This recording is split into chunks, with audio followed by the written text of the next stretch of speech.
Glad you're with us. State officials today talking behind closed doors about the issue of gun violence here in New York State. 3 local mayors joining in the conversation. News 10 ABC's Juliana Bruno reporting in studio with tonight's top local story. Juliana?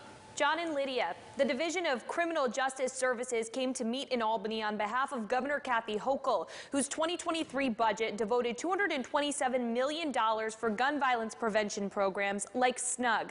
They say they talked about how to get those resources to the areas of our local cities that have the most need to get ahead of gun violence before it can happen.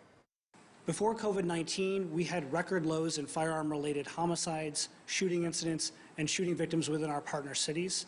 So today's biggest question was, how do we make that positive change again? Schenectady Mayor Gary McCarthy said gun violence in his city is down. According to police, so far this year, there has been 1 firearm-related homicide, 3 shootings with victims, and 28 instances of confirmed shots fired in Schenectady.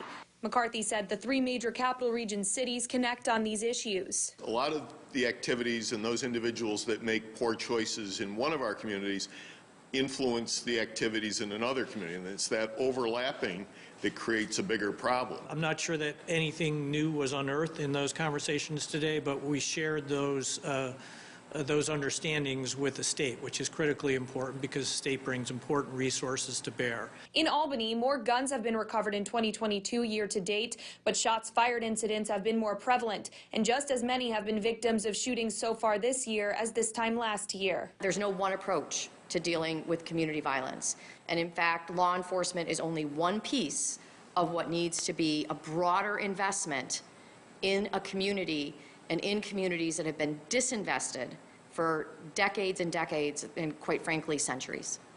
A DCJS official said changes to the state's bail laws were not part of today's discussion on violence. Reporting in the studio, Juliana Bruno, News 10 ABC.